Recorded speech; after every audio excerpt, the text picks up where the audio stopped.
निरंतर एक एक ऋचा करके वेद को पढ़ रहे हैं और एक व्यवहारिक जीवन हमारा कैसा होना चाहिए। गुरुकुल शिक्षा में किस प्रकार हम बच्चों को अमृत ज्ञान देते थे, उसे हमने एक एक ऋचा करके जाना, पढ़ा और समझा है। और हमें जाना है कि हमारे पूर्वज इसी अमृत ग्रंथ के द्वारा जब सुशिक्षित होते थे तो उनके जीवन का, सोचने का, उनकी मानसिकता का स्वरूप क्या हो सकता है, हमने उसकी भी कल्पनाएं की हैं। गोविंद हरि हरि ओम नारायण। वेद की इस अमृत धारा में मधुचंदा ऋषि की ऋचाओं में हमने जाना कि जगत एक नाट्यशाला है। नाटक के पात्र न तो कुछ बनाते हैं न उत्पन्न करते हैं, केवल बनाने और उत्पन्न करने का अभिनय करते हैं, नाटक करते हैं। उसी प्रकार परमेश्वर ने भी इस धरती पर जब मनुष्य को बनाया तो न तो उसे संतान को बनाने का रहस्य बताया और न ही मिट्टी से अन्न बनाने की कला सिखाई। वो सारा विज्ञान नारायण यज्ञ होकर आज भी अपने पास रखते हैं और वे ही भस्मी को पुनः अन्न में, अन्न को नाना शरीरों में स्वयं यज्ञ कर यथा संतति में लौटाते हैं। हम केवल अभिनय करते हैं। लेकिन जब व्यक्ति सत्य को खो देता है, भ्रमित हो जाता है, तो वो असत्य को ही सत्य मानता हुआ लीला और नाटक को भी अपवित्र करने लगता है। और क्योंकि वो नाटक में ही सच खोजने लगता है तो उसका अपना सच खो जाता है। यही हमारी अवस्था है। एक बड़े सुंदर उदाहरण से हमने इस बात को इससे पहले के प्रवचन में भी स्पष्ट किया कि रामलीला देखने आए बालक अभिनय करने के लिए मंच पर लाए गए। उन्हें सुंदर मुकुट पहनाया, कपड़े पहनाए, उन बच्चों को भगवान का रूप बनाया और फिर उनके श्री विग्रह की सारी जनता ने पूजा करी, आरती करी, उन्हें भोग लगाया, फूल मालाएं पहनाई। तो वो लड़के तो बड़े गदगद हो गए, बालक, कि भाई यहां तो हमें बहुत कुछ मिलता है और घर में तो डांट पड़ती है, मार पड़ती है, हाँ किताब पढ़ो, फलाना करो, हर कोई डांटता रहता है, तो चलो अब हम मंच पे ही रहेंगे, घर ही नहीं जाते। और वो लड़के जिद करके बैठ गए कि हम घर नहीं जाएंगे, हम तो यहीं रहेंगे। तो कमेटी वालों ने बहुत समझाया कि भाई ये मुकुट, ये कपड़े, ये सब ये तो मंच के हैं, कमेटी के हैं, रामलीला कमेटी के हैं। आज तुम आयो, कल को दूसरे बालक आएंगे, इस पे तुम्हारा अधिकार नहीं हो सकता, ये तो हम उतार लेंगे। और यदि हम विचार करें तो बच्चे तो अबोध थे, तो ऐसी भोली बात कर बैठे। और हमने सबने बड़े ग्रंथ पढ़ रखे हैं, बड़े पोथे चाट रखे हैं, बड़े तर्क हैं हमारे पास, लेकिन क्या हम उन अबोध बच्चों से भी घटिया आचरण नहीं कर रहे हैं कि तन रूपी वस्त्र भी रामलीला कमेटी वाले उतार लेंगे तुम्हारा चिता की लकड़ियों पर, तो बाकी क्या रह जाएगा? क्यों उतारेगा वो? इसलिए कि आगे नया जीव आ रहा है, ये तो कमेटी के कपड़े हैं, उसको मिलेंगे। और हम हैं कि कपड़ों से ही नहीं, मंच से भी चिपके बैठे हैं। हाँ, अगर वो बच्चे जिद करते हैं तो हम मुस्कुरा देते हैं कि बालकों का भोला ज्ञान है। मैं आप विद्वानों से पूछता हूं, आपका क्या है ये? वो सारी विद्वता, वो पुराण, वो उपनिषदों के ज्ञान कहां हैं आपके? और वेद ने हमें यूं ही कुछ धड़काया है।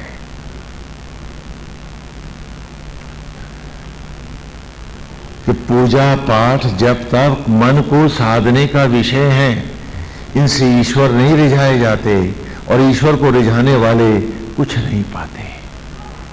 जो ईश्वर पे रीझते हैं वे ही इस सत्य को पाते हैं।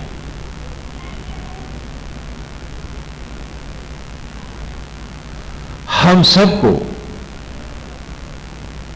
वेद सुनना नहीं है, जानना भर नहीं है, हमें जी के दिखाना है। क्यों? क्योंकि ये इस मनुष्य योनि की प्राथमिकता है। हम में जो भी आसक्त होकर गलत आचरण करेगा,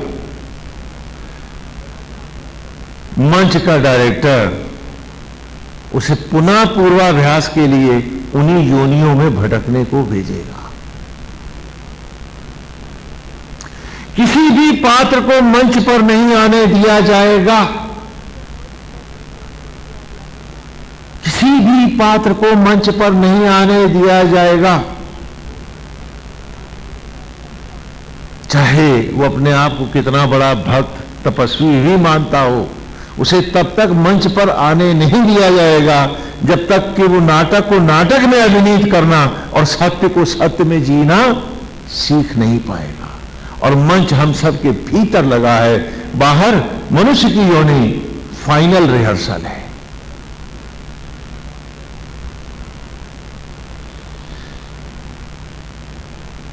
मनुष्य की योनि फाइनल रिहर्सल है।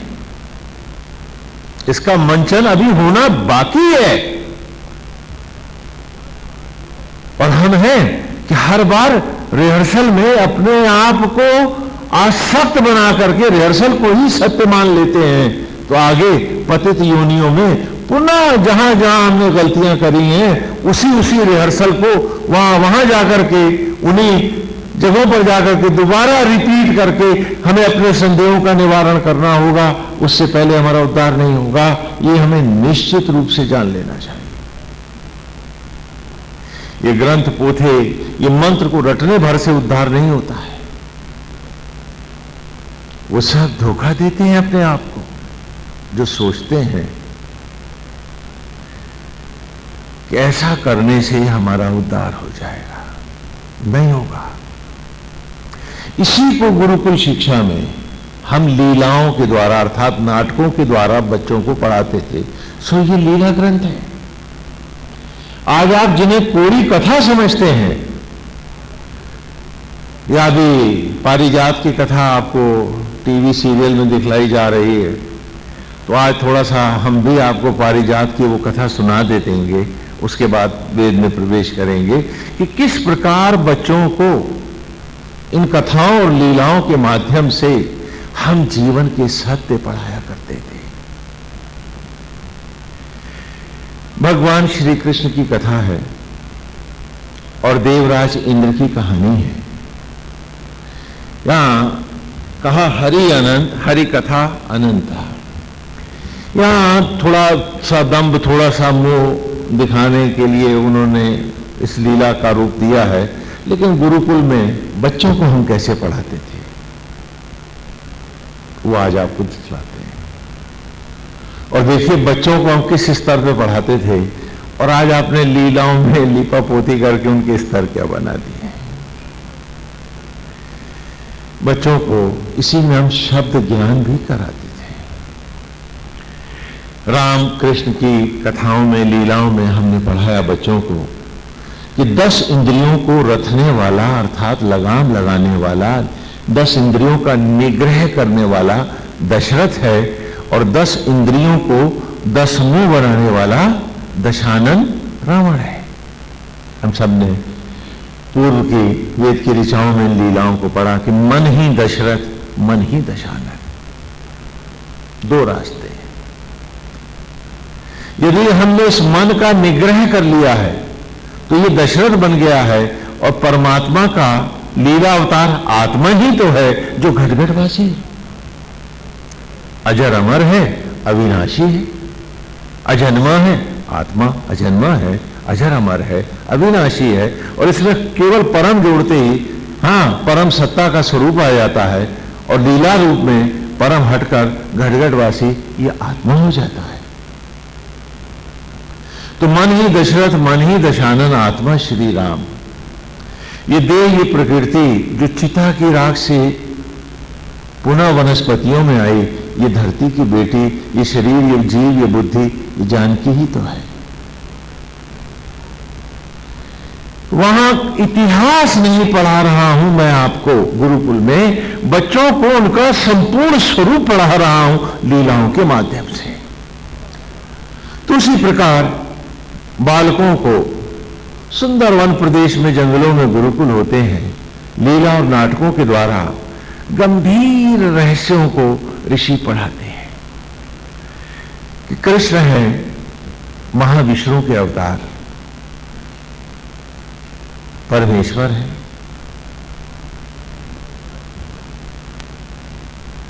और देवेंद्र है, इंद्र हैं, देवलोक के अधिपति राजा। कथा इस प्रकार है कि जब क्षीर सागर मंथन हुआ था,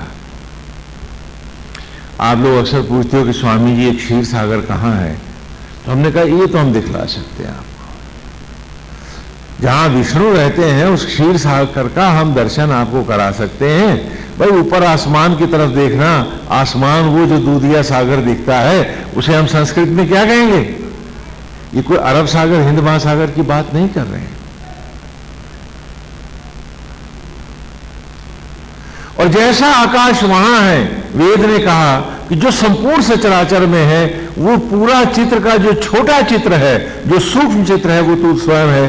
तेरा मस्तिष्क में भी ग्रे मैटर है, क्षीर सागर है। क्यों? क्योंकि जो सचराचर में है उसी का तो एक मिनी स्वरूप है। यदि तुझे इस सारे तीनों लोगों को पढ़ना है तो तीनों लोग नहीं भटकना है, भीतर जाना है, सब कुछ वहां रखा है। लेकिन हम हैं कि 10 इंद्रियां 10 मुंह बनी हैं, दशानन रावण बने, बाहर बाहर भाग रहे हैं, और सत्य हमारे भीतर है। क्योंकि सत्य कहां है? जहां उत्पत्ति है वहां सत्य है। तो पेड़ों के गर्भ में भस्मी से अन्न बन रहा है, मेरे शरीर के भीतर ही भोजन रक्त में बदल रहा है। सत्य भीतर है, खोजता बाहर हूं, और चाहता हूं कि मेरी सारी समस्याओं के समाधान हो जाए। क्या सारे ग्रंथों को रट के भी क्या मेरे संशयों का निवारण हो सकता है? क्यों? क्योंकि जब तक मैं उस स्थान पर नहीं आऊंगा मुझे वो सत्य मिलेगा कैसे?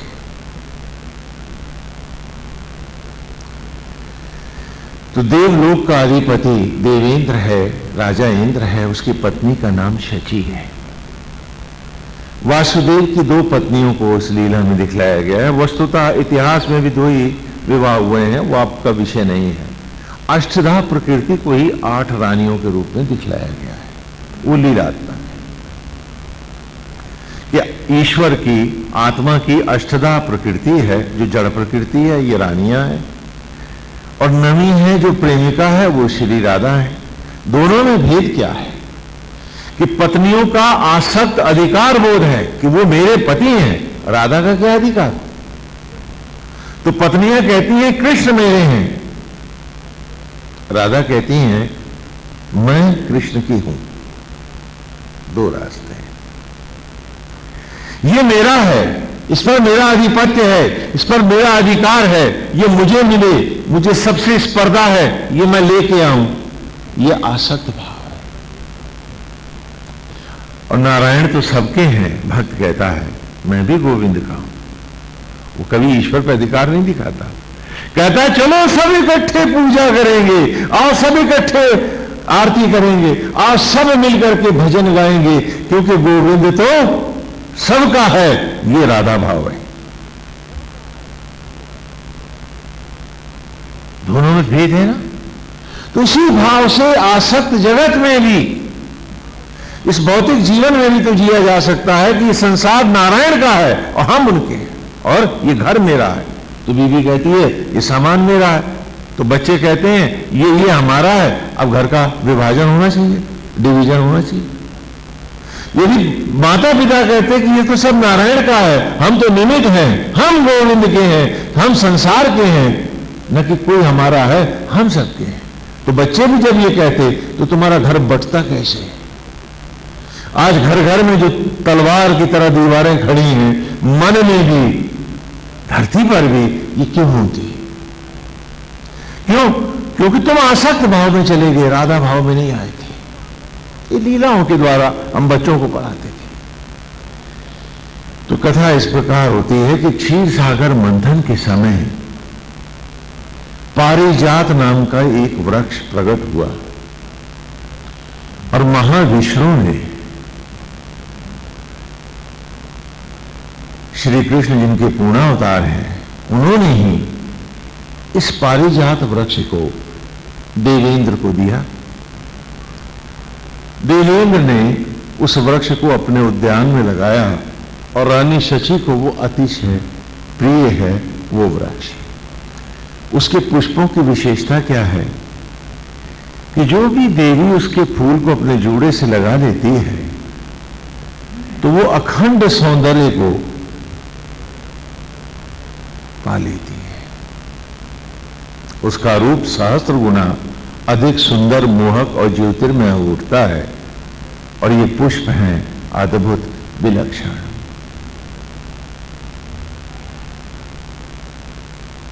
एक बार जो गुरुकुल की कथा हम उसको ले रहे हैं, इनका ना हरि अनंत, हरि कथा अनंता, तो जैसे सीरियल में आपको दिखा रहे हैं या कथाओं में बाकी कथावाचक मित्र हमारे पढ़ाते हैं, सुनाते हैं, वैसे सुन लें, कुछ और अच्छा ही मिलेगा। गोविंद हरि। तो नारद जी भगवान वासुदेव के दर्शन करने आ रहे होते हैं, तो मार्ग में क्षीर सागर में उन्हें तैरता हुआ एक फूल मिल जाता है, पारिजात का। नारद बेचारे बड़े भोले भाले हैं, आप तो जानते हैं, सीधे हैं। उन्होंने वो पुष्प उठा करके अपने पास रख लिया कि गोविंद को अर्पित करूंगा, और उस पुष्प को लेकर के नारद जी भगवान वासुदेव के सम्मुख प्रकट होते हैं, उन्हें प्रणाम करते हैं और कहते हैं गोविंद आप ही के दर्शन करने आ रहा था, तो मार्ग में मुझे ये पारिजात का पुष्प मिला, तो मैंने सोचा कि ये पुष्प मैं आपको भेंट करूं, ये पारिजात का पुष्प, और उसका गुणगान भी करते हैं। उस समय कृष्ण के साथ रुक्मिणी जी और सत्यभामा दोनों ही हैं, और फूल वो गोविंद के सामने रख देते हैं, अर्पित करते हैं। अब भगवान बड़े असमंजस में पड़ जाते हैं कि फूल एक है और पत्नियां कितनी हैं? 2। सत्यभामा ने उस पुष्प को उठा के अपने जूड़े से लगा लिया, तो उनका सौंदर्य तो बहुत बढ़ जाता है, और रुक्मिणी जी अपने जूड़े से लगा लेती हैं, तो रुक्मिणी जी का सौंदर्य तो सहस्त्र गुना अधिक हो उठता है। सत्यभामा जी इस बात से दुखी हो जाती है, उन्हें लगता है कि कृष्ण रुक्मिणी को ही प्यार करते हैं और सत्यभामा को कम प्यार करते हैं। वे दुखी भी हो जाती हैं और उनको लगता है कि उनके साथ न्याय नहीं हुआ है ना, और न्याय अन्याय को लेकर के ही तो हर घर में आप झगड़ा करते हैं, जगह जगह, और भूल जाते हैं कि इस न्याय अन्याय के झगड़े में जीवन के वो अमृत क्षण नष्ट हो रहे हैं जो प्रभु दे रहा है। और हम समझते हैं कि हम बड़े समझदार लोग हैं, एक क्षण जीवन का बनाना नहीं आया और ईश्वर के बनाए उन क्षणों को अपने और दूसरों के हमने नष्ट की, बड़ा पुण्य कमा रहे हैं। हम पूछे अपने आप से,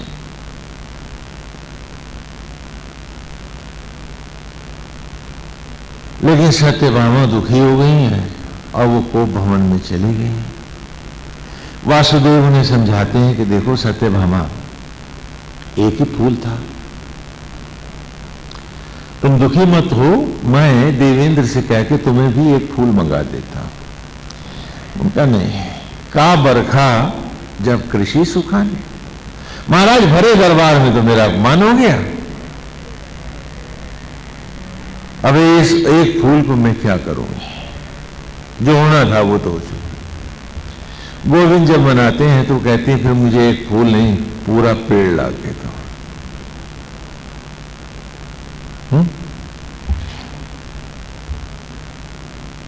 तो भगवान वासुदेव नारद से कहते हैं कि महाराज नारद जी, आप ही की ये कृपा है जो आपने मेरे यहाँ आके शुरू करा दी है।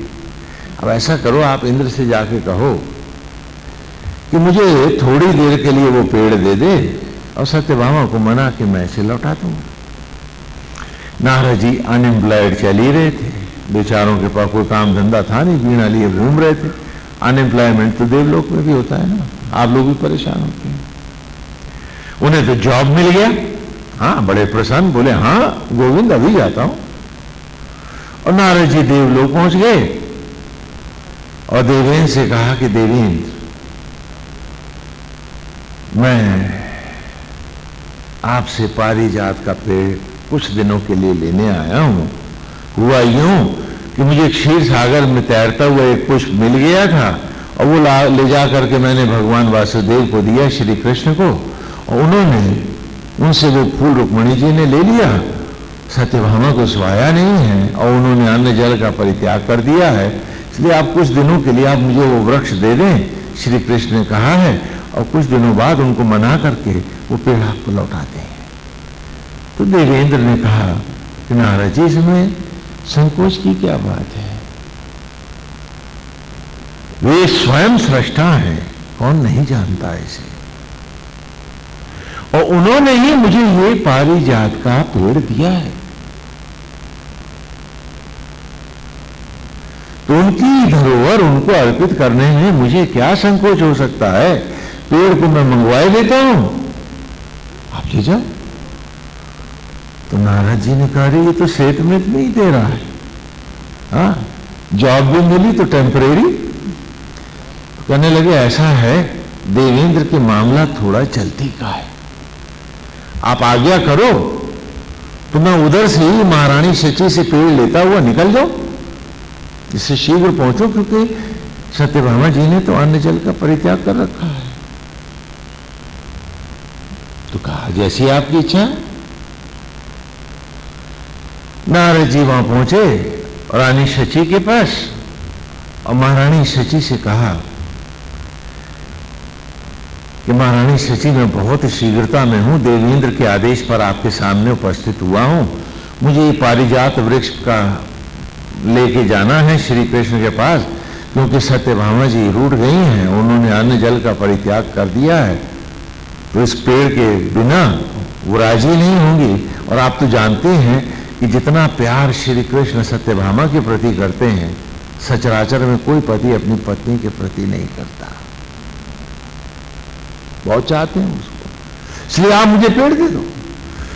अब ये बात सत्यभामा की जो उन्होंने नारद जी ने सुनाई शची को, तो उनका तो मन ईर्ष्या से भर गया। तो नारद जी, हम पेड़ नहीं देंगे, आप चले जाओ।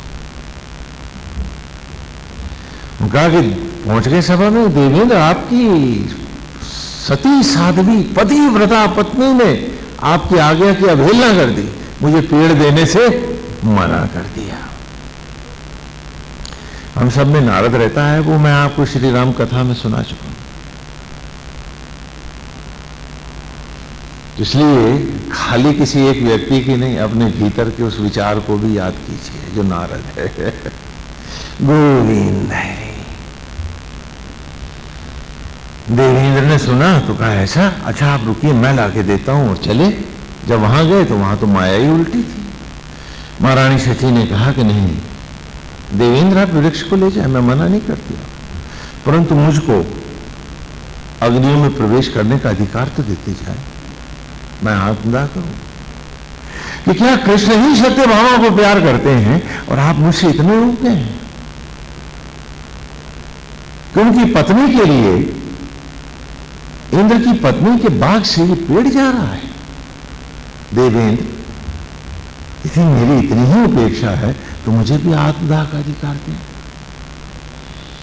अब देवेंद्र तो उल्टे पांव लौट गए, लेकिन सभा में आके ये कैसे कहें कि भाई सत्यभामा को तो पेड़ ले जाओ, लेकिन शची की भी तो सोचो। ये तो नहीं कह सकते, ये भी नहीं कह सकते कि भाई महारानी दे ही नहीं रही पेड़ को सीधे सीधे, वो तो आत्मदाह की बात कर रही है। अब इसमें तो कोई इज्जत का सवाल है ना।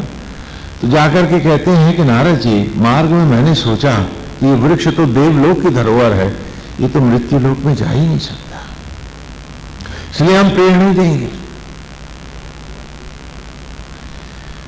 तो सारे ऋषियों ने और देवताओं ने समझाया कि देवेंद्र ये क्या कर रहे हो, सृष्टा से वैर मोल ले रहे हो, पेड़ दे दो। देवेंद्र ने कहा हम वृक्ष नहीं देंगे। नारद जी गए, उनका महाराज उसने तो मना कर दिया, ड्यूटी लंबी हो गई ना, काम बढ़ गया उनका, उन्होंने तो मना कर दिया। वो कहते हैं हम पेड़ नहीं देंगे। कहा नारद जाके समझाओ उनको जल्दी से कि सत्यभामा ने अन्न जल का परित्याग कर रखा है, यदि सीधे से नहीं देंगे तो मैं युद्ध करके पेड़ को ले जाऊंगा और इसमें उनका अपमान होगा। कहां जाता हूं? कहा कि देवेंद्र, क्यों सृष्टा से युद्ध करना चाहते हो? वो तुम्हारा मान मर्दन करके पेड़ ले जाएंगे। इंद्र ने कहा वो ले जाएं। दोनों तरफ से भयंकर युद्ध शुरू हो गया। दोनों देवता अमर, एक सृष्टा दूसरा पालक देवेंद्र, दोनों अमर, मरेगा कौन? युद्ध है कि अंतहीन है। तो संपूर्ण ऋषियों ने अपनी सभा की। अब कथा का लीला का रहस्य यहां से शुरू होता है। इनका नाम रास लीला नहीं, रहस्य लीला था। रहस्य का अपभ्रंश रहास हुआ, और फिर रास लीला हो गई, और फिर उसके बाद लीपा पोती के लिए कह दिया रसो वैसा रासा, है ना। ये कैसे होता है? ये एक बार सत्यनारायण की कथा हो रही थी और बनारस से एक बड़े भारी विद्वान आए हुए थे कथा कराने। तो जब कथा हो रही थी तो एक बकरा जो था वो बीच में कूद गया और कथा में विघ्न करने लगा, तो लोग मारने दौड़े। तो शास्त्री जी ने कहा रे भाई मारो मत इसे, ऐसा करो एक लकड़ी का बाड़ा बना के इसको खड़ा कर दो, इसमें ये भी कथा सुन लेगा। उन्होंने एक प्रकार से विघ्न का शमन किया। तो गांव वालों ने भी उसी वक्त उसको बकरे को बांध करके और लकड़ियों से घेर दिया कि भैया अच्छा ठीक है, इसी में बंधा रहे जब तक कथा हो रही है, नहीं तो बीच में कूदता फांदता। वो विद्वान तो कथा करा के चले गए। तब से उस गांव में ये परंपरा बढ़ गई कि अगर सत्यनारायण की कथा करनी है तो एक बकरा पहले बाड़ा बना करके खड़ा किया जाए। और जितने अपने हमारे स्वामी ऋषि जाते हैं वहां वो यही करते हैं आज भी। तो एक बार हम भी वहां पहुंच गए। तो हमने पूछा कि भाई ये बकरा क्यों खड़ा करते हो? तो जो बड़े विद्वान वहां बैठे थे बोले आज माने ब्रह्मा तो आज माने बकरा, इसलिए उसका प्रतीक है, इसलिए खड़ा करते हैं। अब वो तो भूल गए ये कारण क्या था। इसको कहते हैं लीपा पोती अभियानम। तो रास लीला, रहास लीला, रहास लीला, रास लीला, और फिर रसो वैसा रासा, यूं होता है। इन लीला कथाओं के पीछे हमारा उद्देश्य था कि उन बालकों के निर्मल मन में अमृत ज्ञान को व्यवहारिक रूप से ढालना कि जिससे वो आचरण और व्यवहार में ला सकें, न कि खाली पोथों को सर पर लाद सकें। मैं आपसे पूछता हूं कि अगर एक पशु के ऊपर सारे वेद और ग्रंथ रख दिए जाएं, उपनिषद भी रख दिए जाएं, शास्त्र भी रख दिए जाएं, पुराणों का भी ढेर लगा दिया जाए गधे की पीठ पर, क्या गधा विद्वान हो जाएगा? बोलिए, हो पाएगा? नहीं ना। तो खाली पोथों को पढ़ लेने से आपने कैसे समझ लिया था क्या विद्वान हो गए? जो आपके आचरण में, विचार और व्यवहार में नहीं उतरे, जो आपका स्वभाव नहीं बने, वो ज्ञान है, यह एक अभिशाप है। आज हम इतना भी नहीं समझ पाते और इसीलिए हम मजाक बन के रह जाते हैं। मनोरंजन का नाम अब हमने सत्संग का रखा है। सत्य का संग हम जानते ही नहीं।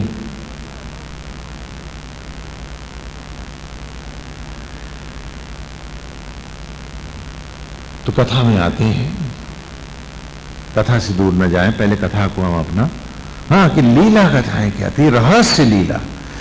तो ऋषियों ने सभा की और उन्होंने आपस में मंत्रणा करके इंद्र को और श्री कृष्ण को संबोधित किया गगननाथ से कि कृष्ण और इंद्र, आज तुम दोनों को हम आदेश देते हैं कि इस अंतहीन युद्ध को तत्क्षण रोककर हमारी सभा में प्रकट हो जाओ, अन्यथा हम तुम दोनों को अनंत अनंत काल के लिए अभिशप्त करेंगे। भले तुम सृष्टा हो और भले वो देवलोक का अधिपति जीवों का रक्षक है, पृथ्वियों का रक्षक है, तो भी हम अभिशप्त कर देंगे। अब तो ऋषियों के श्राप से कि भय से ही युद्ध समाप्त हो जाता है और यथा समय ऋषियों की सभा में के सम्मुख श्री कृष्ण और देवेंद्र, देवराज इंद्र दोनों प्रकट होते हैं। एक सुंदर नाटक गुरुकुल में चल रहा है और हर बालक ये जानता है कि कथाओं के द्वारा ऋषि गुरु हमको हमारे जीवन का अमृत रस पिलाने के लिए ये सारी लीलाएं, कथाओं का उपक्रम है। आज हम लीला देखते हैं, नाटक देखते हैं तो किसी इतिहास की कहानी समझकर, न कि मेरी जीवनी है, मेरी आत्मकथा है, ऐसा जानकर। हमारा उद्देश्य ही भ्रमित होता है, सुनने वाले का और सुनाने वाले का, दोनों का। तो फिर कौन क्या पाएगा? आप सड़क पर टहल रहे हैं, दौड़ रहे हैं, आपके पास कोई लक्ष्य नहीं है, तो लोग क्या कहेंगे आपको? भटक रहा है, सिर फिरा है। आप सड़क पे जा रहे हैं, सब्जी लेने जा रहे हैं, आपके पास लक्ष्य है, हाँ भाई सब्जी वाले तक जा रहा है, ठीक जा रहा है। तो यहां दोनों अपने लक्ष्य से भ्रमित हैं, कथाकार भी और श्रोता भी। और एक अंतहीन परेड हो रही है, खाली मनोरंजन और नाम सत्संग।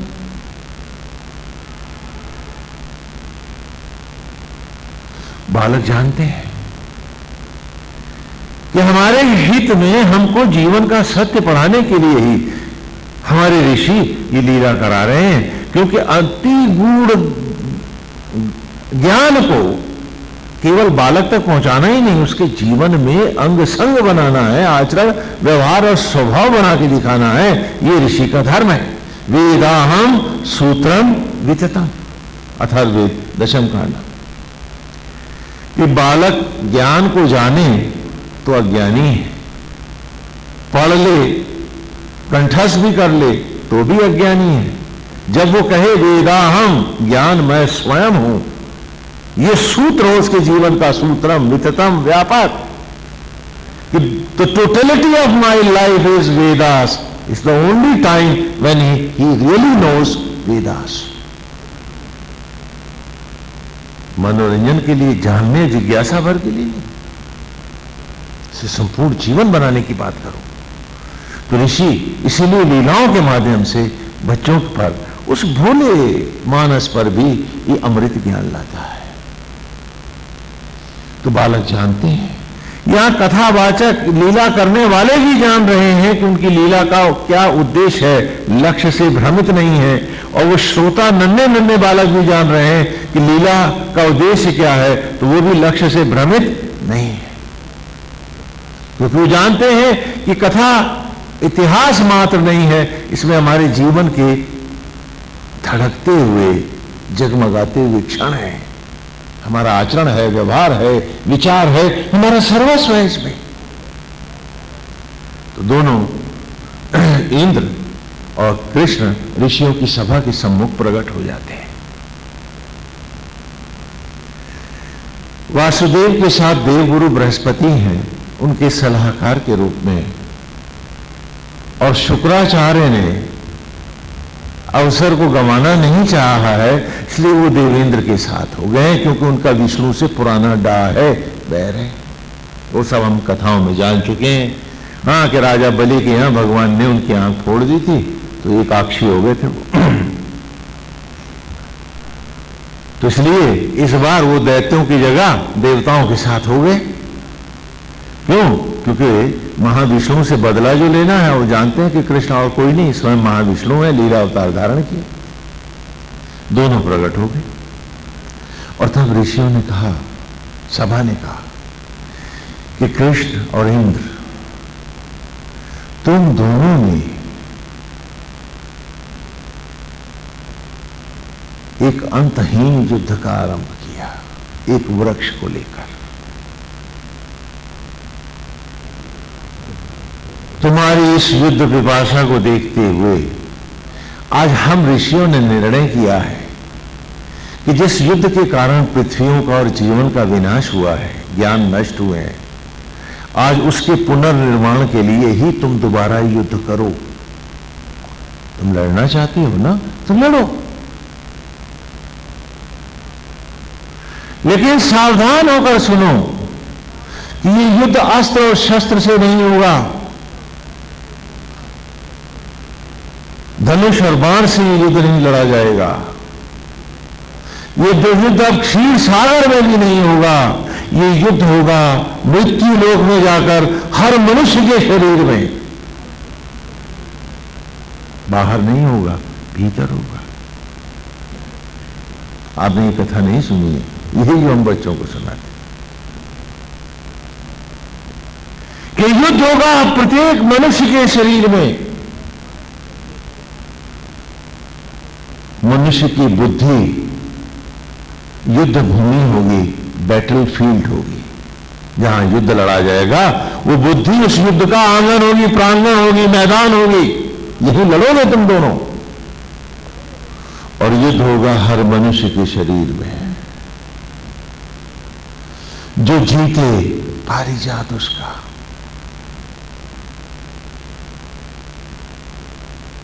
जो जीते पारिजात उसका। अपने अपने मार्ग, अपने अपने आधिपत्य, अपने अपने स्थान, अपने अपने प्रतीक स्पष्ट करो और हर मनुष्य के शरीर में दोनों युद्ध करने के लिए तैयार हो जाओ। आचार्य शुक्ल ने देवेंद्र से कहा, इंद्र तुम कहो कि वो युद्ध तुम पर थोपा गया है,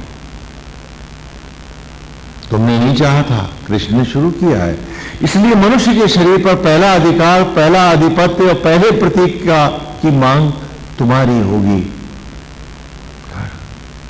इंद्र ने कहा, भगवान वासुदेव मुस्कुराए, बोले हमें स्वीकार है। तो शुक्राचार्य ने कहा कि देवेंद्र, हम मांग में ही सारा शरीर मांग लेंगे, जैसा मैं कहता हूं वैसा करो। मनुष्य के मन पर तुम्हारा नियंत्रण होगा, वो तुम्हारे नामांतर इंद्र कहलावेगा। 7 वारों में एक वार तुम्हारा होगा और चंद्रमा तुम्हारा प्रतीक ग्रह होगा, जो धरती पर सबसे समीपस्थ है मृत्यु लोक के, इसी की कक्षा में घूमता है, तो वही तुम्हारा प्रतीक ग्रह होगा। तुम्हारे मार्ग का आचार्य मैं शुक्राचार्य कहलाऊंगा, द्वैत धर्म ही तुम्हारा धर्म होगा। और मनुष्य की जो सेंसेस हैं, जो 10 इंद्रियों को पहले संस्कृत में वो कहते हैं, वो तुम्हारे नामांतर इंद्रिय कहलावेंगे। अब फिर तुम खुद सोचो, शुक्र पर मेरा अधिकार होगा तो गर्भस्थ शिशु भी नहीं हो सकता, मैं भी कृष्ण स्थान नहीं पा सकता। और 10वीं इंद्रिय में सारा शरीर आ जाएगा, मन पर तुम्हारा स्थान ही हो जाएगा, तुम्हारे नामांतर मन को भी हम इंद्र कहेंगे संस्कृत में। तो फिर शरीर में कौन सी जगह? बुद्धि का नियंत्रण न तुम ले सकते न कृष्ण। तो इस प्रकार हम कृष्ण को मांग में ही पराजित कर देंगे। देवेंद्र उठे और उन्होंने कहा कि देवतागण, ऋषिगण, आप सभी मेरी बात ध्यान से सुने। युद्ध मुझ पर थोपा गया था, फिर भी आपने हम दोनों को समान भाव से दोषी माना है। चलिए, वो भी मुझे स्वीकार है, तो अब मेरा पहला अधिकार मांग और अधिपत्य प्रतीक सुने। इंद्र हूं मैं, आज से मनुष्य का मन इंद्र कहलाएगा। 10 इंद्रियों पर मेरा अधिपत्य होगा, इसलिए वो मेरे नामांतर ही इंद्रिय कहलावेंगी। चंद्रमा में मेरा प्रतीक ग्रह होगा, जो मेरे नामांतर इंद्र कहलावेगा। 7 वारों में एक वार मेरा होगा, इंद्रवार, जिसे आज आप सोमवार कहते हैं। मेरे भक्त मेरी आराध्य के रूप में पूजा करेंगे। आचार्य शुक्र मेरे मार्ग का गुरु होगा। शुक्र पर उसका संपूर्ण अधिकार होगा मनुष्य के जीवन के यथा ग्रंथियों पर और प्रक्रिया पर। द्वैत धर्म ही मेरा धर्म होगा। मेरे भक्त आराध्य के रूप में मेरी पूजा करेंगे। चंद्रमा ही उनका आराध्य ग्रह होगा। और हर मनुष्य के शरीर में श्री कृष्ण से मेरा युद्ध होगा, मुझे स्वीकार है।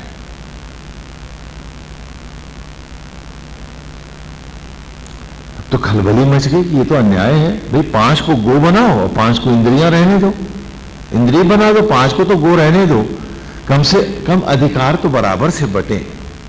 तभी भगवान वासुदेव उठे और उन्होंने कहा, श्री कृष्ण ने, ऋषिगण,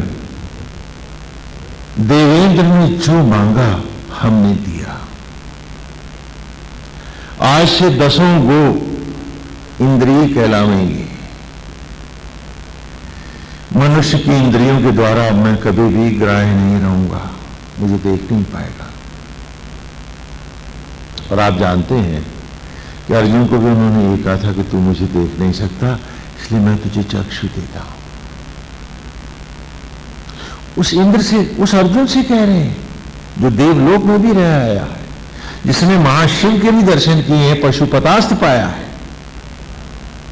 हाँ, इस कथा में आए तो कहा, ठीक है, 10 इंद्रियों वो अब इंद्रिय हो जाएंगी और मन जो कभी साधना और तप का केंद्र होता है, घर रहता है, आज से ये इंद्र अर्थात भटकाओं का केंद्र हो जाएगा। मुझे स्वीकार है, चंचल होगा ये।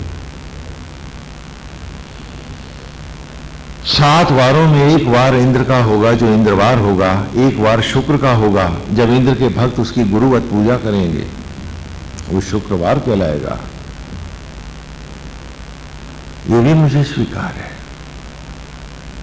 द्वैत धर्म ही उसका धर्म होगा और उसके भक्त बहिर्मुखी होकर के ही धर्म की कल्पनाओं को साकार करेंगे। ये भी हमें स्वीकार है। अब मेरे अधिपत्य मांग और प्रतीक सुने। मनुष्य की आत्मा भर मेरा अधिकार होगा, वो मेरे नामांतर कृष्ण कहलावेगा। इसलिए गीता में भी भगवान ने कहा कि हे अर्जुन, ब्रह्मों में परम ब्रह्म, रुद्रों में शंकर, वैष्णवों में महाविष्णु, धनुर्धारियों में राम, छंदों में गायत्री, प्रणवों में ओंकार और संपूर्ण भूत प्राणियों के हृदय में वास करने वाला आत्मा ही अर्जुन मैं हूं। कहा, मनुष्य की आत्मा पर में मेरा वास होगा, वो मेरे नामांतर कृष्णा कहलाएगी। 7 वारों में एक वार होगा, सूर्यवार, जब मेरे भक्त मेरी पूजा करेंगे। सूर्य ही मेरा प्रतीक ग्रह होगा। मेरे भक्त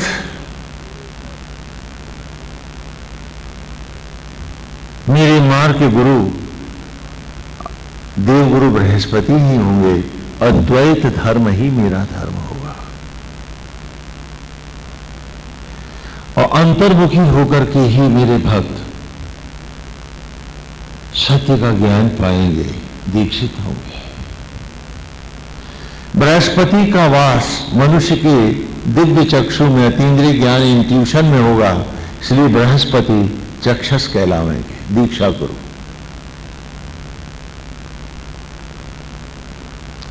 एक बार देवगुरु बृहस्पति के नामांतर गुरुवार बृहस्पतिवार होगा, जब मेरे भक्त उनका गुरुवत पूजन करेंगे। और हे ऋषिगण, मर्यादाओं का अपमान नहीं होगा। इंद्र से पहले मेरी पूजा होगी और शुक्र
इसीलिए आज भी सोमवार से पहले ही रविवार है और शुक्रवार से पहले बृहस्पतिवार आता है। यदि हम ग्रहों के क्रम से देखें तो क्रम कहीं से भी हम शुरू करें, ये क्रम नहीं आता है। यदि सूर्यवार से हम शुरू करते हैं तो सूर्य के बाद जो समीपस्थ ग्रह है वो बुध है, तो सूर्यवार के बाद कौन सा वार आना चाहिए? बुधवार आना चाहिए।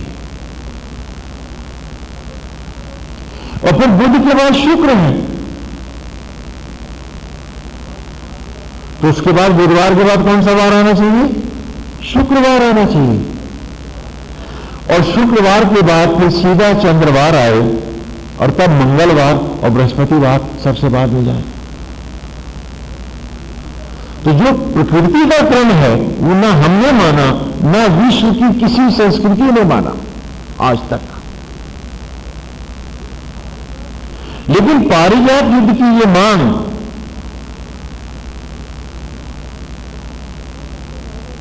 केंद्र से पहले मेरी पूजा होगी, इसलिए मंडे से पहले संडे आएगा और शुक्र से पहले देवगुरु पूजे जाएंगे, आज भी यथावत है। और जो न तो सृष्टि का क्रम है न प्रकृति का क्रम है, पारिजात युद्ध की मांग के उपक्रम में ही हमको ये मिलता है। तो कहा हर मनुष्य के शरीर में मेरा इंद्र से युद्ध होगा, हमें स्वीकार है। तो देवेंद्र फिर खड़े हो गए, कहने श्री कृष्ण जो है अपना पूर्ण रूप जो है प्रकट नहीं करेंगे धरती पर। तो बृहस्पति ने मुस्कुराते हुए कहा, इंद्र अपनी पराजय को अभी स्वीकार कर लो,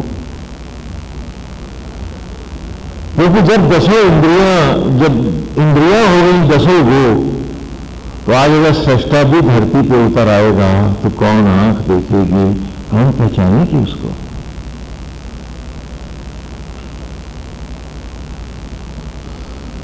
तो जब इतने भयभीत हो तो हार क्यों नहीं मान लेते?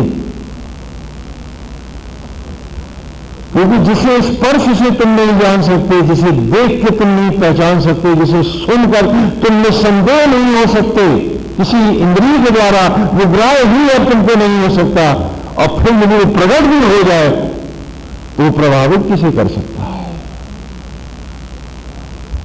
तो तुम अभी हार क्यों नहीं मान लेते? इंद्र बैठ गए लज्जित होकर। ऋषियों ने कहा तथास्तु, और उसके साथ ही जैसे सूरज से असंख्य किरणें निकलती हैं,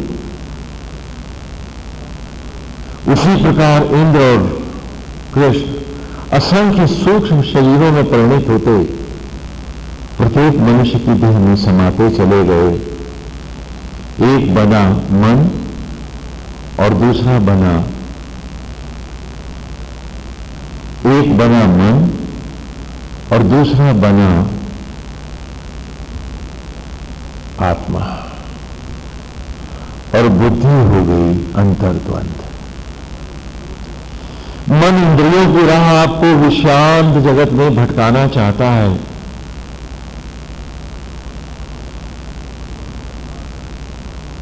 आसक्तियों के रुपहले चित्र दिखाना चाहता है। वो विषांत जगत को ही सत्य जगत बना करके आपको भटकाता है। आत्मा उस सत्य की ओर आपको ले जाना चाहता है कि आज भी वो ईश्वर आत्मा होकर आपसे रोम रोम सिला पगा है, वही भस्मी से आपको अन्न से आज इस दुर्लभ मनुष्य के रूप में लाया है, और आज भी उसको चूम कर जिंदगी का हर क्षण आ रहा है। वो प्यार दे रहा है इतना, और हम लिखते हैं इंद्र से जैसे कृष्ण तो हमारा कुछ लगता ही नहीं। आज बुद्धि बैटलफील्ड है, अंतर्द्वंद है। और सच पूछिए तो ये इतिहास बनी ये कथा दो विचारों में सारा विश्व बटता चला गया। एक जो अपने से बाहर ईश्वर को भजने लगा, दूसरा जो घटघटवासी मान अपने भीतर ही सत्य को खोजने लगा। एक सूरज पूजने लगा, एक चांद को सर झुकाने लगा, एक पूरब भजा, दूसरा पश्चिम भजने लगा। एक ने गुरुवार को ही अपना इष्ट आराध्य देव माना, तो दूसरा शुक्रवार का उपासक हुआ। और यथा आज भी आप देखते हैं कि मनाए जाते हैं गुड फ्राइडे और जुम्मा। सारा विश्व दो विचारों में यूं बट गया। ये कथाएं, ये कहानियां सारे विश्व की संस्कृति की आधारशिला भी बनी है, जो रहस्य लीलाएं थे।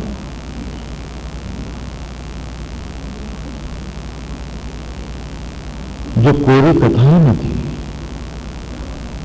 क्योंकि शिक्षा के सूत्र थे, बढ़ते गए।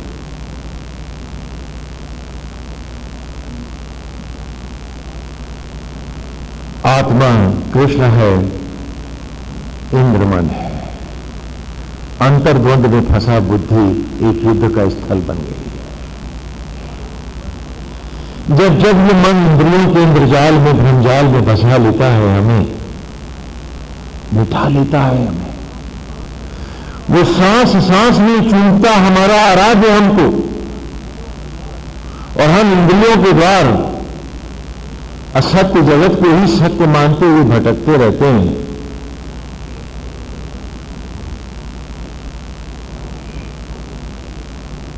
और ये बुद्धि हमारी एकांगी इस मन की पत्नी शची हो जाती है, पराजित होता है आत्मा श्री कृष्ण, और रण रण छोड़कर भागते हुए उस आत्मा को, रण छोड़ को पुकार कर कहता है, इंद्र तेरे कृष्ण आज तू हारा,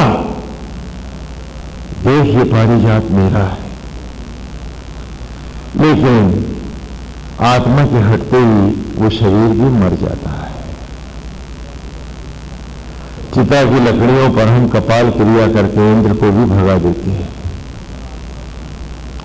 और आत्मा श्री कृष्ण पुनः उसी भस्मी को अन्न से फिर शिशु रूप में लाते हैं और पुकार के कहते हैं, तेरे इंद्र कौन हारा, अभी तो युद्ध जारी है। इसी का नाम आवागमन है। क्योंकि देह पर पहला अधिकार, पहली मांग इंद्र की है, इसलिए बालक की देह में पहला प्रवेश गर्भ में ही हो जाता है इंद्र का। इसीलिए इंद्र को ही कंस कहा है कृष्ण की लीला में, दूसरे में ये मामा बनता। और जब बालक की देह क्षीर सागर में का परित्याग कर माया में आती है, तो जिस क्षण नाल घटती है, धनुष भंग होता है, उसी समय आत्मा का प्रवेश होता है, तो दूसरा आधिपत्य कृष्ण का होता है। पारिजात युद्ध की कथा।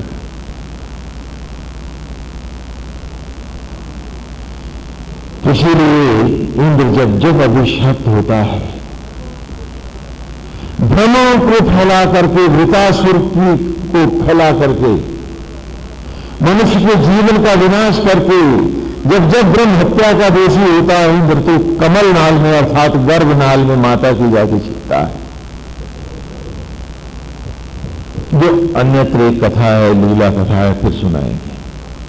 ये सारी कहानियां आपको आपके जीवन का मर्म और सत्य पढ़ाने के लिए, ये कोरे मनोरंजन भर नहीं है। इसे समझें। तो जब जब इंद्र भटका लेता है, एक अच्छे खासे जीवन को भ्रमों में भटका करके उसके विनाश का मूल हो जाता है, अभिशप्त होता है, पुनः पुनः गर्भनाल में, कमलनाल में जाके छिप जाता है कीट बन के, और वहीं से मन बन के प्रकट होता है देह में। यही तो आवागमन है। काश ये बुद्धि हमारी रानी सची न बनी। क्या बनी? सत्यभामा बने। सत्य माने, अरे सत्य माने नहीं जानते क्या आप? सत्य माने सत्य, और भाम माने होता है ज्योति। भाम माने ज्योति। काश ये बुद्धि सत्यभामा हो जाए, सत्य की ज्योतियों को धारण करने वाली, सत्य की ज्योतियों पर रीझने वाली बन जाए, तो जीत लिया जावे ये पारिजात युद्ध।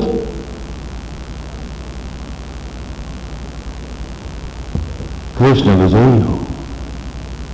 और क्या तुम मुझे बता सकते हो कि देवलोक का वो पारिजात का पुष्प क्या है? अरे वो मानव का ये रूप है, ये शरीर तुम्हारा जो दुर्लभ है, जिसे स्वयं देवता बनाते हैं। प्रश्न यह है कि इस जीवन पर, इस शरीर पर अधिकार हम किसका माने, मन का अथवा आत्मा का? और इसी के साथ वेद की एक एक ऋचा हम पढ़ाते थे लीलाओं के माध्यम से।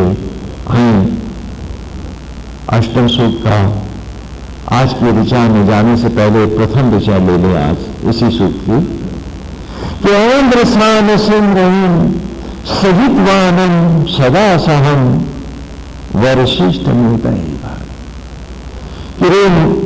इंद्र मानी इंद्रियों से अर्जित होने के कारण, इंद्र अर्थात अर्जुन मिले जीव, हम सब जीव सान सिंह उन अमर रश्मियों को उत्पन्न करने वाला, क्षण क्षण जीवन को सींचने वाला, प्रेम से अपनी ज्योतियों में लिपटाकर तुझे मौत और दुर्गंध से बचाने वाला जो आत्मा है तेरा, आज शीघ्रता से आज उससे निपट ले। छोड़ मन इंद्र के भ्रम, ये भ्रम जाल, ये भ्रमों की साई। सजित वानम हर जय को वही दिलाने वाला है, तो आज तू उसको अपनी देह में विजयी बना, उसका हो जा। सदा सहम जो नित्य साथी है तेरा, कि मौत भी जब तुझे छोड़ जाएगी, ये मन ये इंद्रियां कुछ भी साथ में होंगे तेरे, फिर भी न जीव जिस योनि में तो प्रायश्चित के लिए भी जाएगा, ये आत्मा होकर फिर तुझे सांस धड़कन जीवन और प्यार देने आएगा। और आज तू उसी का नहीं। मेरा घर, मेरी बीवी, मेरे बच्चे, मेरा दंड, मेरी ईगो, जाने क्या क्या, जाने क्या क्या। हम पूछे अपने आप से कि जिंदगी के ये सुनहरे अमृत क्षण जा रहे हैं, बेटा दाता है, मिटाते हम हैं। क्यों? इसको दाता की दया के अनुरूप ही क्यों नहीं जी के दिखा देते कि फाइनल रिहर्सल फाइनल हो जाए और तू भीतर का मंच पाए कि सजीव आनंद सदा स्वयं वो तेरा नित्य साथ करने वाला है। न बेटी, न बेटा, न बाप, न मां, न भाई, न बका, कुछ भी तो साथ नहीं। बल्कि मुझे भी आंख तेरी अगर स्वप्न में भी तू अपने रिश्तेदारों को दिख गया तो सारे के सारे डर जाएंगे, भयभीत हो जाएंगे। ये प्रेत बन के पीछे पड़ गए थे, दो चार और न खींच ले तो मेरे पास आएंगे बाग के रिश्तेदार तेरे कि स्वामी जी से भगा, उसकी दया कराओ, तो पीछे पड़ गया लगता है। अब फिर भी तुझे याद नहीं है। यदि वो तेरा नहीं तो कोई कोई कोई तेरा नहीं है। और वो उसी को तू कह रहा है कि वो तेरा नहीं है, इसलिए सबके पीछे भाग रहा है। वरशिष्ट मोदय भर, अरे उसी की रोशनी से, उसी की रौनक से, उसी के आत्मज्ञान से जीवन के इन घड़ों को भर, इन क्षणों को भर ले। और फिर हम ऋचा ऋचा बढ़ते हुए पिछली ऋचा पे आए। हाँ, पिछले रविवार के लिए चले रहे हैं, जिससे इसको आगे का प्रसंग ले सकते हैं। तो यह कुक्षी सोमपातम समुद्र पुण्यते उर्वीरापो नकाकुदा। फिर बताए वो कौन था यह जिसने कुक्षी गर्भ में सोमपातमा, जो तुम्हारे गर्भ में सोम अर्थात उन ब्रह्म ज्योतियों का पात करता रहा, यज्ञ प्रज्वलित किया और वो गर्भ पवित्र ज्योतियों से ज्योतिर्मय हो उठा और समुद्र पुण्यते, और सागर सा सींचता गया कि वो सोम सागर बना अर्थात क्षीर सागर बन गया। और वो नकाकुदा, धरती जल बैल के कुबड़ पर रखा हल और बंद हो गया गला तेरा, पी नहीं सकता था, मुंह था तेरा बंद, और फिर भी वो तुझे जिलाया, तुझे बनाया। क्योंकि गर्भ से बाहर आकर के पहली बार आप दूध पीते हैं, तब तक मुंह बंद रहता है, खाली नाल से ही रस मिलता है बालक को। और उसी नाल में इंद्र का भी प्रायश्चित रूप होता है जो मन बन के आता है। तो कहा और भी नापो न का खुदा,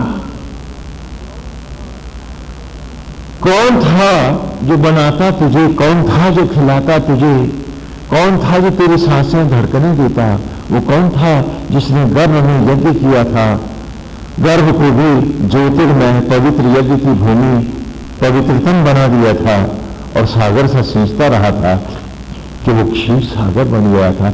और जहां उस दूध के सागर से तू भी नारायण के जैसा ही प्रकट हुआ था, वो कौन था? और कहा आज की ऋचा में आए। अब आज की ऋचा खोल लें, इसी के साथ जोड़ रही है। एवा ही यस्य सुमृता, एवा ही यस्य सुमृता विरक्षी गोमती नहीं पक्वा शाखा न दाशुषे। और ये मत भूल कि उसने जिसने यज्ञ किया था तुझे गर्भ में और शिशु का रूप दिया था, इससे पूर्व भी, इससे पहले भी तो एवा ही, यूं ऐसे ही जैसे गर्भ में तुझे बनाया था, एवा ही, यूं ऐसे ही, अस्य इस प्रकार सुमृता, मंगल यज्ञों को धारण करने के लिए विरप्सी अर्थात नाना रूप धारण किए सद्य सदवा इस प्रकृति में, वनस्पतियों और पेड़ों में वो जो यज्ञ बनकर के परमेश्वर प्रकट हुआ था, एवा ही अस्य शून्य था। विरप्सी गोमती मही, मही माने धरती, मही माने मट्टी। हाँ, भगवान श्री लक्ष्मण जी जो शेषनाग के अवतार हैं, उनका एक नाम है महीधर, धरती को धारण करने वाले। हाँ, उसी से आप अर्थ ले लें। तो विरक्षी गोमती मही, वो मट्टी हमारे तन की विचिता की राख, उसकी स्निग्ध ज्योतियों पर जब सम्मोहित होकर उसे अर्पित हुई थी उन पेड़ों में, तो वही तो था जिसने यह कुक्षी सोमपात्मा, वो जिसने गर्भ में ज्योतियों का पात किया था पिछली ऋचा में, वही तो था कि विरक्षी गोमती नहीं, उसी नहीं जब हमारे तन की मट्टी उन पेड़ों पर अर्पित हुई थी, तो मेरे भस्मी के कणों में छितराए हुए शरीर को, इन अंगों को पक्वा शाखा न दाशुषे, ना माने हमारे, पक्वा माने पके हुए फलों में, पेड़ों की शाखाओं पर उसने ही तो हमारे इन शरीर अंगों को लहलहा दिया था। दाशुषे यज्ञ के द्वारा, यज्ञ करके, पवित्र करके, जला करके, यज्ञ में भस्म करके, पुनः सृजित करके, उसी ने तो उस राख को, मेरे भी तन को पुनः फलों में लहलाया था, हम सब के। और आज वही हमारा नहीं है, हमारा दंभ है, झूठ है, प्रपंच है, सब कुछ है, एक गोविंद ही हमारा नहीं है। मिल जाए तो शायद हम उसको भी बेपनाह पीड़ाएं दें, अपने स्वभाव से बाज थोड़े ना आएंगे।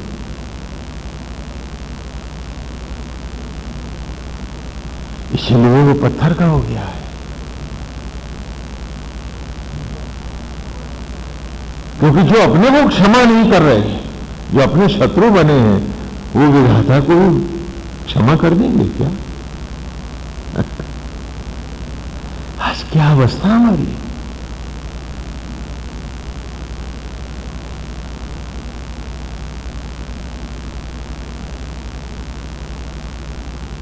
आज क्या अवस्था हमारी है। आज कहां कहां तक चले गए हैं हम सब, जानते हुए भी, पहचानते हुए भी वही गंदे काम, वही गंदा आचरण वही सब करेंगे। क्यों? क्योंकि ईश्वर तो औपचारिकता है। औपचारिकता समझते हैं? जैसे क्रीम, लिपस्टिक एक औपचारिकता है, कैसी है, दिखावा है। आज लगता है धर्म भी एक दिखावा है, बस संसार धंधा है, धर्म दिखावा है, ईश्वर मेकअप है, बस और कुछ नहीं है हमारे जीवन में। और उन बच्चों को जो पूर्वज थे आपके, कोमल खाली घड़ों को मैं वेद की ऋचाओं से भर के लाता था, जरा उनके जीवन की, उनकी व्यवहारिकता की, उनके स्वभाव की आप कल्पना कीजिए।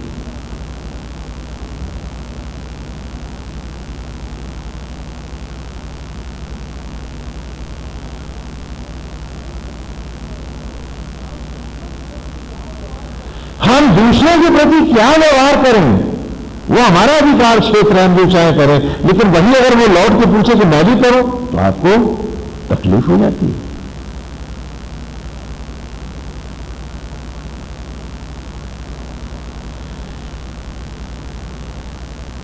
बड़ी विचित्र बात है।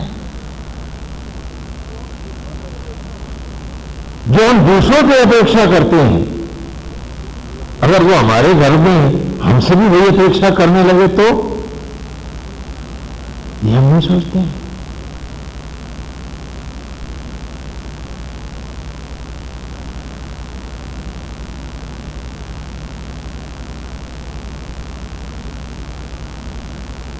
ये हम नहीं सोचते हैं,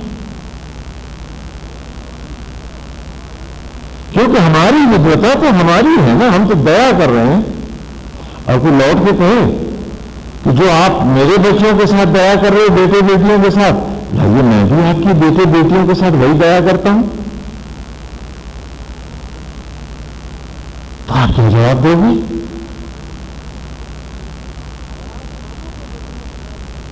और आज प्रभु के बच्चों के साथ हम अन्याय कर रहे हैं, जीवों को सता रहे हैं, और जीवों को सताते सताते मनोवृत्ति इतनी आगे बढ़ गई है कि अब एक दूसरे के साथ गंदे घिनौने व्यवहार करने को कर रहे हैं।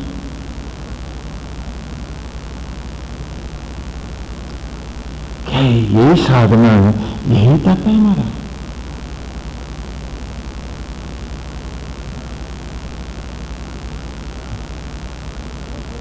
लेकिन नहीं, जो मैं करूं वो सही है, और भाई लौट के जो दूसरा कहे कि चलिए ठीक है, मैं भी आपके बेटे बहू के साथ वही करता हूं,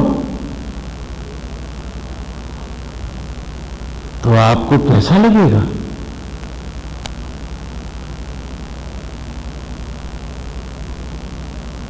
उसको कहां पर कोई जवाब नहीं होगा, क्योंकि हमारा अधिकार है, हम जिसका जैसे चाहे शोषण करें और जैसे चाहे उस पर सोने चांदी के वर्ग लगाएं।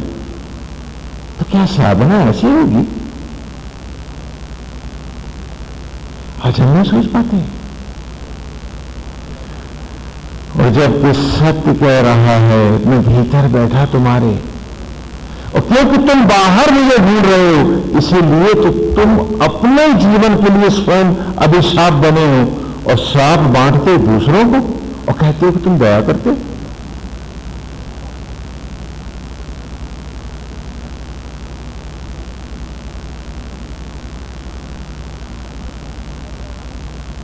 हम सब सोचे, पूछिए अपने आप से,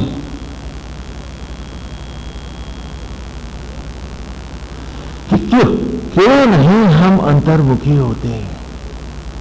क्यों नहीं हम सत्य को सत्य के रूप में अंगीकार करते हैं?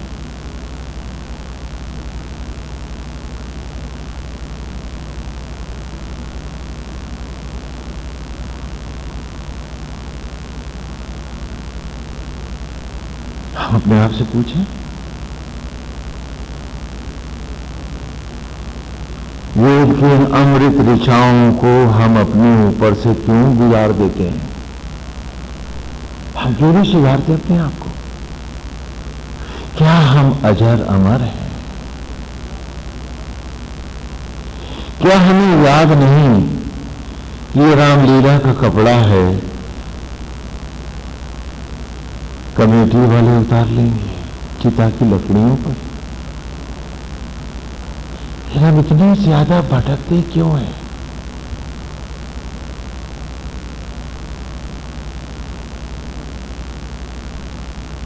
और ये ऋचा बार बार हमें याद दिला रही है कि जो तुझे भस्मी के कण कण से उठा के लाया है, वो तुझे ही नहीं लाया,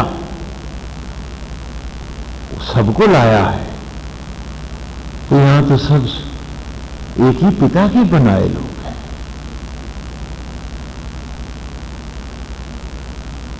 तो दूसरों के साथ व्यवहार करने से पहले मैं ये क्यों नहीं सोचता हूं कि मेरे साथ भी तो वही व्यवहार होना चाहिए? तो क्या जवाब होगा हमारे पास? लेकिन नहीं, आज जो मैं कहूं वो सत्य है, जो मैं चाहूं वही न्याय है। जबकि वेद की हर ऋचा हमें पढ़ा रही है कि जिसने इन क्षणों को छोड़ा उसके पास न सत्य है, न न्याय है, न उसका कोई धर्म है। और आज इस धरती का मनुष्य वेद से दूर जाकर क्या पाया है?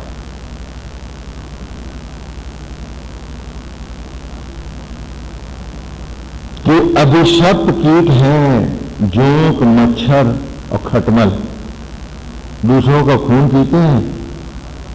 प्रकृति के बनाए हैं तो उनमें अनुशासन है कि वो जात बिरादरी का खून नहीं पीते।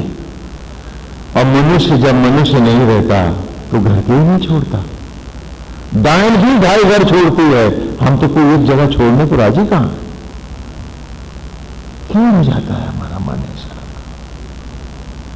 क्यों नहीं हम सत्य को स्वीकारते और इस अमृत को सुनने नहीं, चलने का उपक्रम क्यों नहीं करते कि चाहे कुछ भी हो जाए, अगला क्षण प्रभु के बिना नहीं जाएगा। और गुरुकुल की शिक्षा, वेद की ऋचाएं सब हमारे सामने आज खुली पड़ी हैं। मंदिरों में भी हम स्वांग बनने जाते हैं, गए आरती पूजा की और भाग गए। मंदिर, इस मंदिर को जो शरीर है आपका पढ़ने के लिए बनाया था, पूर्व की ऋचाओं में आप पढ़ के आ रहे हैं वेद की मेरे साथ, कि बीहू चिदारुष तनु भीर गुहा चिदेन्द्र वन्य भी अहिंद श्रयानु, कि पलथी के जैसा चबूतरा, धड़ के जैसा गोल कमरा, सिर के जैसा गुंबद और गुरुकुल के छात्र के जूड़े के जैसा कलश मंदिर का हमने उस बालक को उसका रूप बढ़ाने के लिए बनाया। आत्मा जैसी ही प्राण प्रतिष्ठित मूर्ति है यहां, और जैसे जीव होकर हम इस शरीर का प्रयोग तो कर रहे हैं, बनाना तो नहीं जानते, वैसे ही एक निमित्त पुजारी जीव के जैसा खड़ा कर दिया। हम क्यों नहीं मंदिर में इस परम देवालय को पढ़ने आते, जो ये मानव का तन है, जो परमेश्वर का बनाया है, हम इसे हर बार मैला क्यों करते हैं? हम क्यों नहीं समझते इस बात को?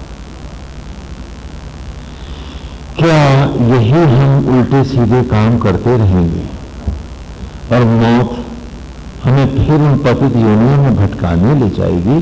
जब हम अपने साथ इतना अन्याय कर रहे हैं, तो फिर हम न्याय किसके साथ कर सकते हैं?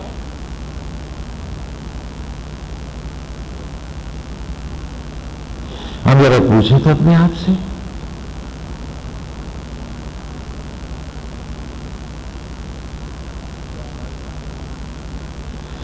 क्या ऐसा नहीं हो सकता कि हम धीरे धीरे इस गाड़ी से उस गाड़ी पर चढ़ जाएं?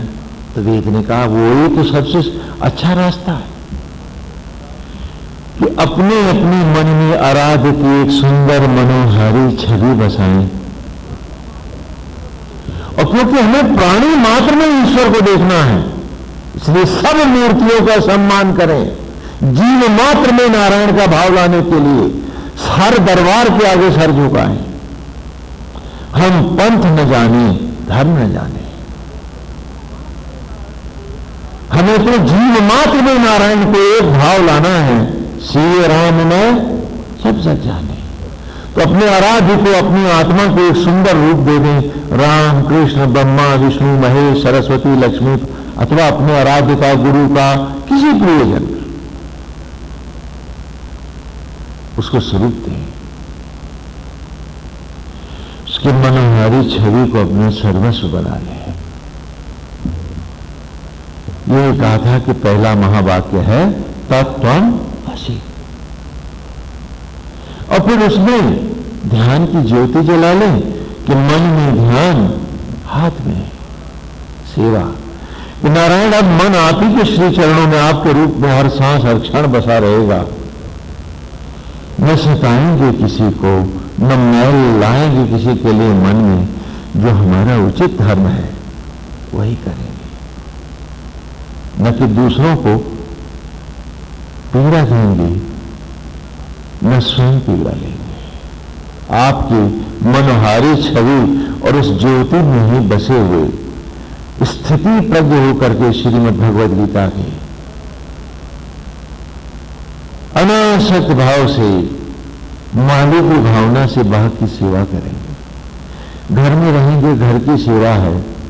दुकान पे आए हैं तो भी उसको ईश्वर का ही मानकर उसके निमित्त होकर अनासक्त भाव से सेवा करेंगे। नौकरी है तो यथा करेंगे।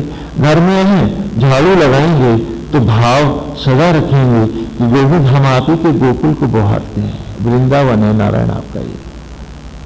ये झाड़ू लगाने में भी एक अद्भुत रोमांच हो, सुख मिले। सरलता और मिठास के साथ भी तो हम ईश्वर को इसमें, इस गाड़ी से उस गाड़ी में आ सकते हैं, सुखपूर्वक आ सकते हैं। तो फिर कड़वाहट को, बदले की भावना को, कुत्सित मनोवृत्तियों को रख करके ही हम क्यों ऐसा करते हैं? हम ऐसे भी तो जी सकते हैं। वेद के 5 महावाक्यों का जो दूसरा महावाक्य है वो भी यही है, तत्त्वमसि के बाद तेजोमसि, कि जाना नहीं, पहचाना नहीं और अपनी ही धारणा का स्वरूप हे आत्मन, हे ईश्वर तुम्हें देता चला गया। तत्त्वमसि कि बनाया शरीर के जैसा मंदिर, सिर के जैसा गुंबद लगा, जूड़े जैसा कलश बिठा, आत्मा जैसी मूर्त सजाकर बनाया घर तुम्हारा, घर तुम्हारा, रूप मेरा, क्योंकि मुझे ही तो सांचे में ढलना है। और तब तेजोवसी में कि धारणा के सांचे में ध्यान के मार्ग से मैं ढूंढने चला तुझको। कितना सरल मार्ग है, कितना मधुर मार्ग है और कितना रसमय है। इसमें विभत्सता नहीं है, इसमें कुटिलता नहीं है, इसमें कड़वाहट नहीं है, इसमें विष नहीं है। और इन चीजों को आप भी तो अपने प्रति नहीं चाहते हैं। हां, देना चाहते हैं, लेना कौन चाहता है आपने? तो क्यों नहीं इसे फेंक ही दिया जाए? चलो इस अमृत रस में जिया जाए। कुटिलता में बहुत जी लिए, बदले की भावना में बहुत जिए हम, तथाकथित दंभ में, ईगो में, पोथा ज्ञान में।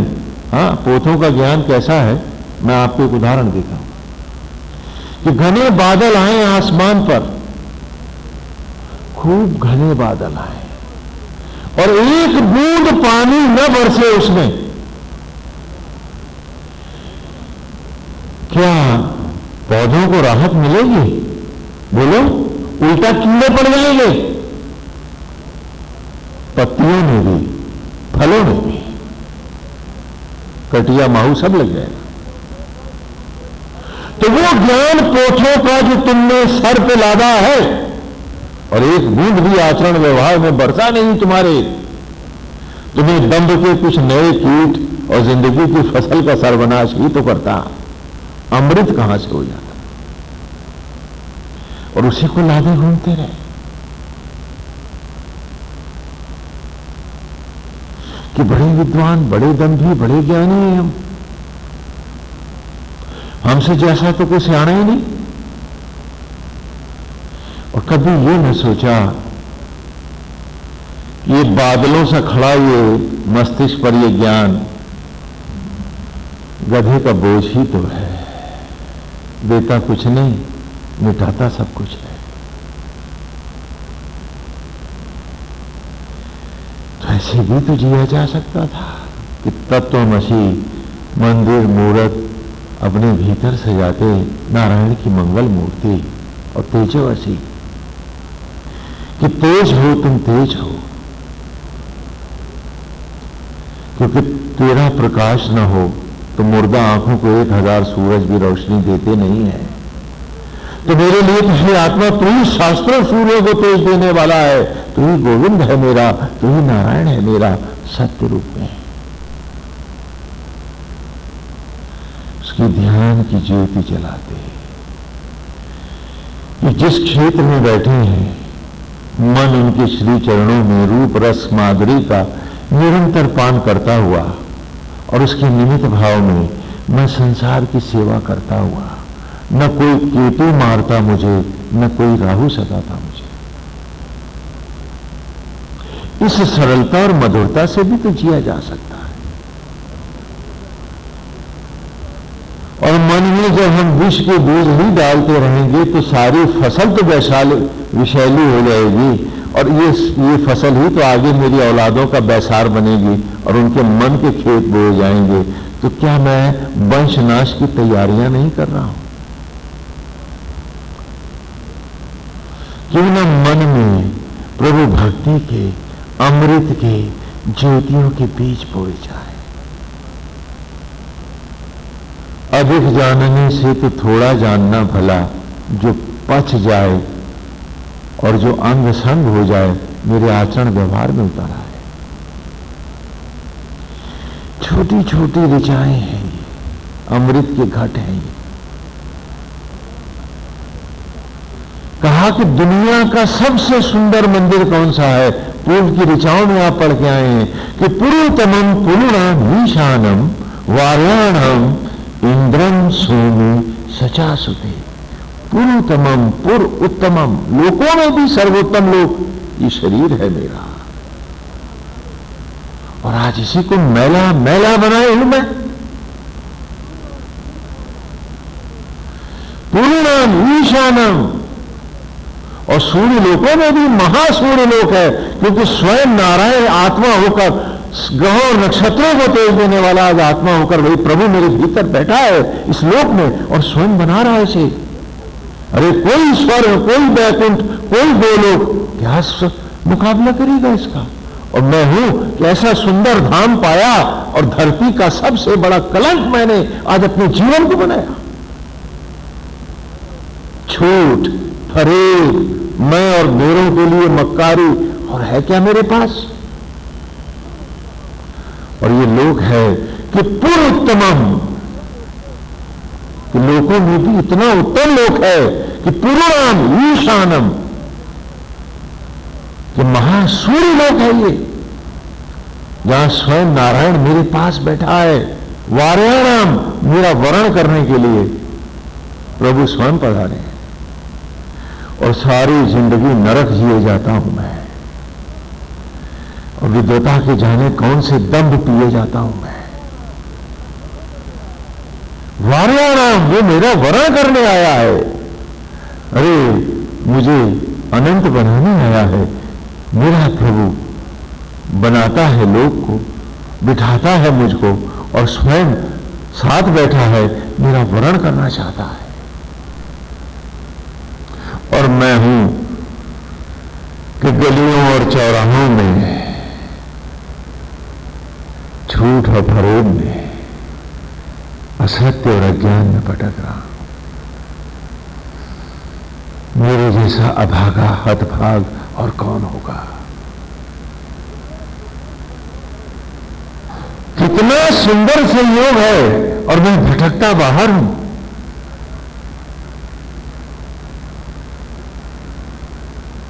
कभी भीतर आता ही नहीं, कभी उसके साथ करता ही नहीं है।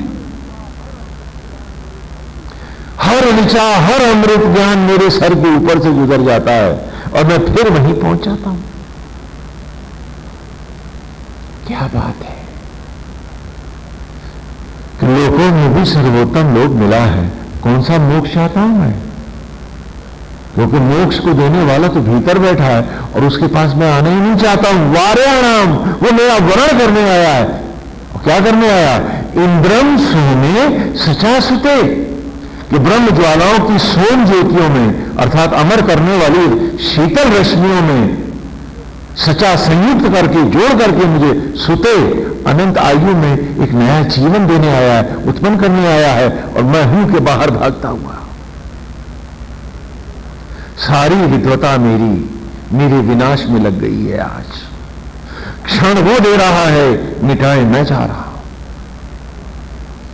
और कसम खाई है कि उसकी राह तो एक कदम न चलूंगा।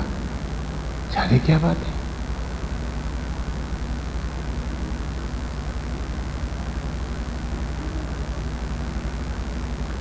कि पुरुतमं पूर्णाम ईशानम वार्याणाम इंद्रम सोमी सचासुते।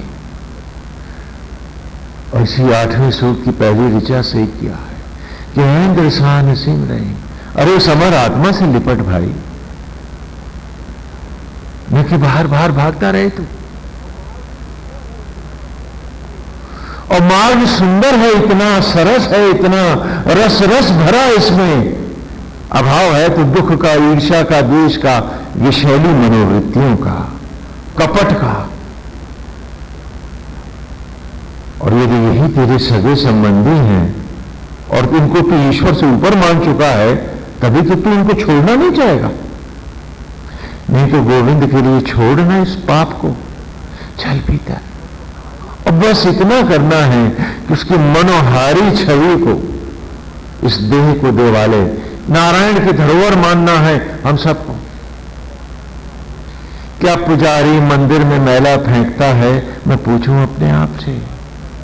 तो फिर मन का मैला, विचारों का मैला, आचरण का मैला, इंद्रियों के विषयों का मैला मैं क्यों फेंकता हूं इस पवित्र देवालय में? कैसा पुजारी मैं? क्या मंदिर में बैठ करके पुजारी भगवान की मंगल मूर्ति के सामने किसी से ईर्ष्या, द्वेष, लोभ, मोह, घृणा ये सब करता है? तो साक्षात भीतर बैठा है और उसके बनाए मंदिर में मैं तो जीव हूं, निमित्त होकर बैठा हूं, तो मैं ये सब क्यों करता हूं? कैसे करता हूं? किस साहस से करता हूं मैं? हम पूछें अपने आप से, क्यों करते हैं हम ऐसा? हम सब पूछें अपने आप से। और क्या हम अजर अमर हैं? क्या जीवन का एक क्षण बनाना आता है हमें? हम पूछें अपने आप से।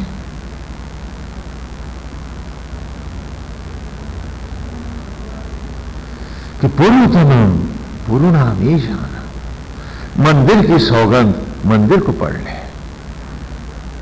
ये मंदिर तो इसलिए बनाए थे ईंट पत्थरों के राज मजदूरों के साथ मिलकर, संस्कृति ने, धर्म ने, हम सब ने, इनके सहारे इसको पढ़े जिसे वो बना रहा है। और यदि हम यहां ईमानदार नहीं हैं तो मित्र किसके सगे हैं? कहां ईमानदार हैं? हम पूछें अपने आप से।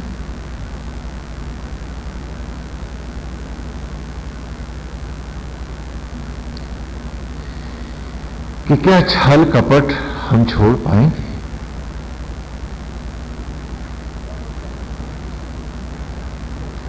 क्या हम कभी सरल हो पाएंगे? और उसके लिए बस इतना है कि संसार को भुला के उसकी मनोहारी छवि को मन में धारण कर लेना है और उसे अंतिम रूप से बसा लेना है। फिर जो काम करना है उसके निमित्त होके, और जब हम निमित्त होके काम करेंगे तो हम जानते हैं कि जब हम मान लिया कि हमने निमित्त हैं, कर्मण्येवाधिकारस्ते मा फलेषु कदाचन, तो हम जानते हैं कि हम तो उसके निमित्त कर्म कर रहे हैं, फल वो जाने। तो चिंता गई, डर गया, बह गया, कल क्या होगा वो जाने। मेरी ड्यूटी में खोट रहा है, मेरे धर्म में भरक न पड़े, वो जाने। एक सुखद आश्वासन है, मन में एक विचित्र शीतलता है, न चिंता है न ईर्ष्या है, जैसे रखेगा रह लेंगे, क्योंकि सांस उसके अधिकार में है, धड़कन उसके अधिकार में है। और यदि वो मेरे जूठे अन्न को शबरी का राम बन के मेरा आत्मा रक्त में न बदले तो वो भोजन जो मैंने अभी खाया है वो पेट में पड़ा पड़ा सड़ेगा और वही मुझे मार देगा जहर बन के। वो न पचाएगा तो पचेगा भी तो नहीं, क्योंकि मैं नहीं जानता हूं वो भोजन से रक्त कैसे बनाता है। जानता हूं क्या? तो विद्वता इधर चाहिए थी, मैं तो पोथे लादने चला गया था। विद्वता चाहिए थी कि मार्ग को पहचानूं, पढ़ूं और सरल से सरलतम होकर उसके श्री चरणों में हर